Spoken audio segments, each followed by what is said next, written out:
It's the Real Estate Podcast, brought to you by ANZ Home Loans for financial well-beings. Hey, welcome back to another episode of the Real Estate Breakfast as we talk your property news right across this weekend. Are you having fun chasing down some property, going to open homes?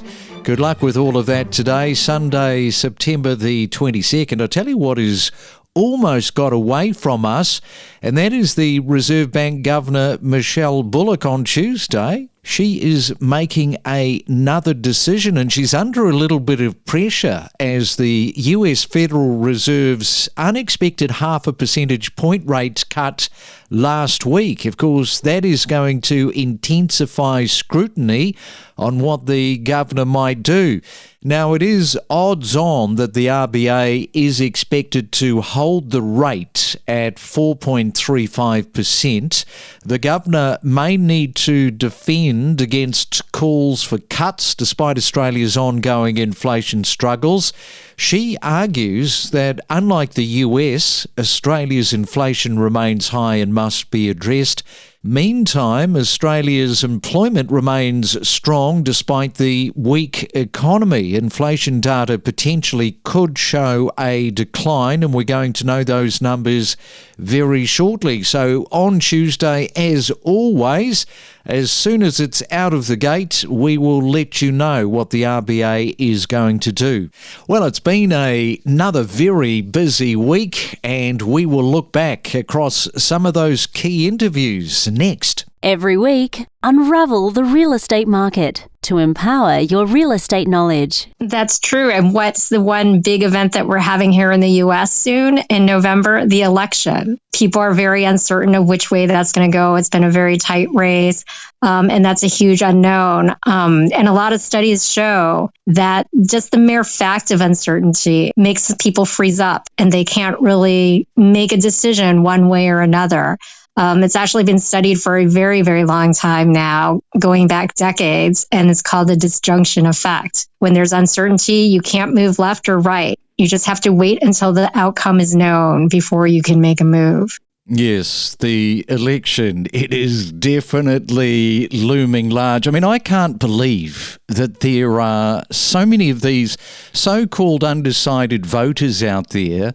The media still talks about this group of undecideds who might affect the general election. There aren't any undecided people now, surely, after the Harris-Trump debate, the Harris-Walz campaign. That seems to be marching on, but it's going to be a very tight election, which is what you're saying. I actually do know some people who are still undecided, if you can believe it.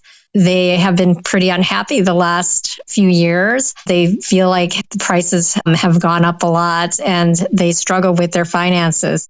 Just talk a little bit more about that disjunction effect, because it's almost like a paralysis where people, as you say, they just sort of freeze up and they decide that for whatever reason, when it comes to especially real estate, people just have to wait until they shake it out of their system in terms of the general election for real estate. Not just real estate, it's sort of like any sort of big purchase. I think I just read an article this morning that said this is happening also in the automobile market.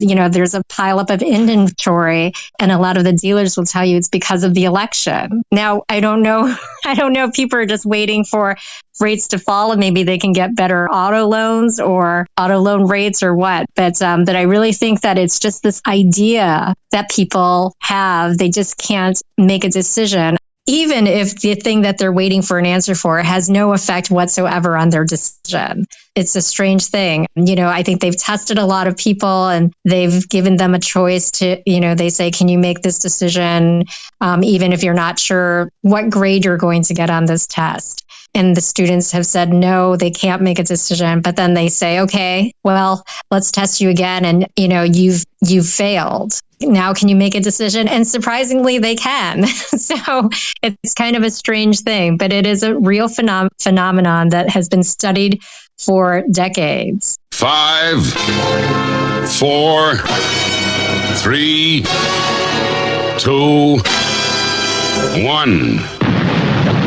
Yeah, Bundaberg is go, and we're off to Bundaberg in Queensland this morning with Brent Illingworth. And good morning to you, Brent. Welcome to the Real Estate Breakfast. Were you a Thunderbirds nut like me when you were a kid?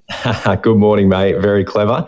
No, my parents probably were, that's for sure. I'm sort of mid-30s, so I do absolutely remember the Thunderbirds, and there's been a couple of modern takes on them in my lifetime, but I wasn't a massive nut for them, but I'm certainly appreciating what you're doing there. We've done hundreds. In fact, we've done over 1,000 episodes now of real estate podcasts around Australia.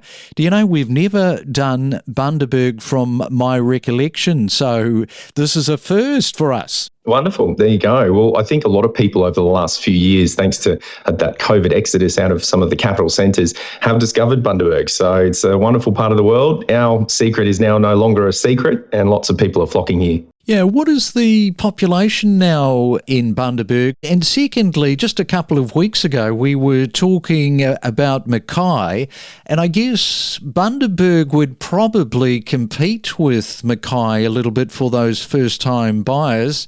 Now, you're the first city out of the two. They've got to travel further north. I wonder if that kind of makes a bit of a difference because you're a little bit closer to Brisbane. Yeah, I think it certainly does. I mean, we're 4 hours on the highway, and the highway is slowly but surely getting better, certainly between Bundaberg and Brisbane anyway. I know there's been some issues north of Bundaberg lately with the Bruce Highway, but we've found that it's nearly at that point now where Gympie has been bypassed too, so it could drop to a 3.5 hour trip down the road, and that's certainly achievable for the average family to duck down the highway for a weekend away. So absolutely, that gives us some sort of advantage over the likes of Rockhampton, Mackay, and then of course further north to Townsville and Cairns. But from my perspective, I think the 4 hours seemed a bit of a stretch for some time there, and our rail system's great. Our fly in and out system's not so good. We've only got limited options as far as airlines go, but certainly the drive now has become much more simple. And I think we've surpassed Mackay as median house price goes the last few years, which is probably a relative thing. You're closer to Brisbane, and that southeast corner is,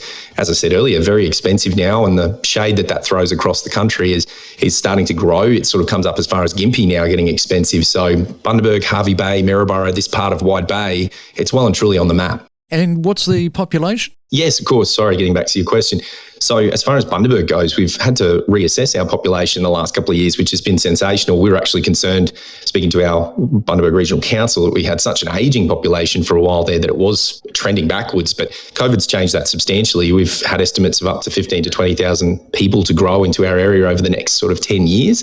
So by 2030, it could see that kind of growth, which is incredible. At the moment, the township itself is still around that 85,000 to 90,000 people, a little bit more than that when you obviously encompass some of the coastal areas, and the Bundaberg Regional Council is over 100,000 people out towards Childers and Gingy and some of our hinterland areas. Ready to step up your property knowledge? Access powerful insights with us. Are you finding that some of them have sort of cashed out of the market, perhaps moved off to Queensland, to other areas, and maybe similar to some people that are trying to get into the market moving? Yeah, look, it's a great topic, that one. I've had a lot of clients over the last sort of 10 to 13 years that have probably purchased their first home back 10, 13 years ago. They were buying your single level, 3-bedroom, 4-bedroom homes for about the $750,000 to about $1 million. And nowadays, those same 3-bedroom, 4-bedroom homes are selling anywhere from the $2 million to about the $2.5 million. So a lot of people are taking the option to sell up here and move up north to Queensland for a more relaxed life, or even I've had a couple of clients that have moved the other way and gone towards Adelaide along the water there, and they've sold up here for $2 million, $2.5 million, and buying gorgeous home over that way, brand new, for around the 800, 900 mark. So they're really cashing in and taking the better option for a bit more of a relaxed life, which, it's a bit of an envy for some people, but if you can do it, why not? Oh, yeah, especially having $1 million in your hip pocket, cashing out and moving to a place like Adelaide.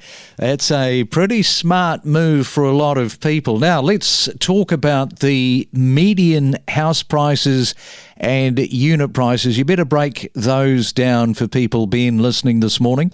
The median house price for North Ryde, for your standard sort of 3-4 bedroom home, the untouched would have been probably a 1950s, 1960s build. They're selling anywhere from about the 2 to 2.4 mark. Average would probably be around the 2-3. The apartments, your average 2-bedroom apartment, you're probably selling around the 850 to 900 mark. Okay, so yeah, a reasonable amount of coin for the suburb of North Ryde, which kind of leads me into the fact that there was a bit of a record that was set there recently. In fact, in a matter of seconds, it was a high-end property.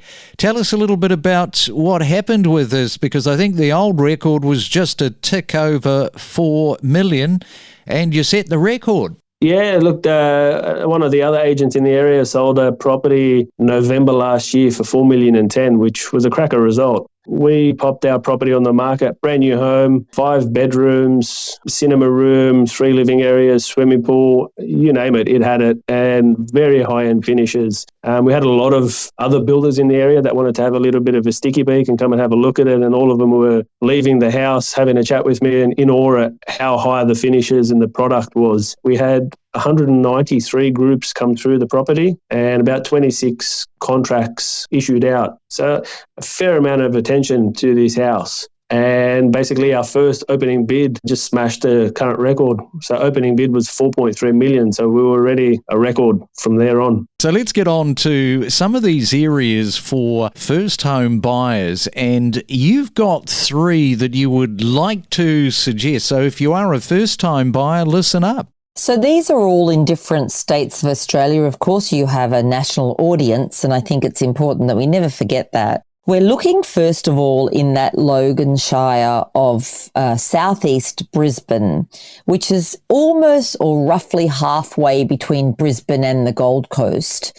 But it's an easy commute either way via both public transport and really great freeways that they've built in southeast Queensland, great infrastructure there. So if you're in the Logan Shire, you're less than an hour either way back into the main city, if you even need to go there. And what we have in those areas is not only affordable housing, and when I say affordable, I mean in today's terms affordable, but we also have a lot of different opportunities to enter the market. So it might not necessarily be a house that you enter the market as a first-time buyer. It could be a unit or a townhouse, or a smaller option, a duplex. And in the Logan Shire, which is incredibly well resourced, I might add, so there's no need to really go out of the Logan Shire for anything, you can get properties from $400,000 for a unit and less even for a townhouse in some of the areas like Woodridge, where you can pick up a townhouse in the $300,000 mark, which will have 3 bedrooms and a bathroom and a car space as well. Or you can go into areas like Yarrabilba, which is a newer area, and it has housing available, 3 bedroom, 2 bathroom, from around about $600,000, which in today's terms is within the reach of first home buyers. I like Logan Shire because over the years, demographically, we're seeing quite a change in people who live there. Yes, we have covered the Logan Shire with all of those points that you make. It just seems to be an area that is being bought into by first home buyers.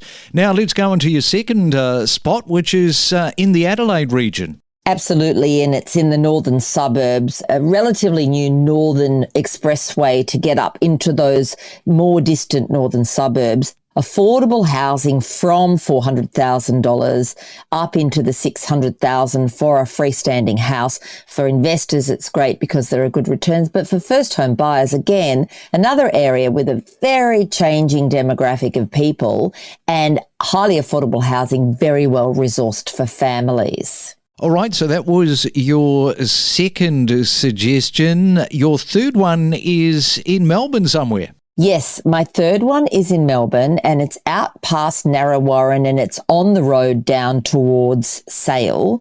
And there are a couple of areas around there. For example, Churchill as one of them.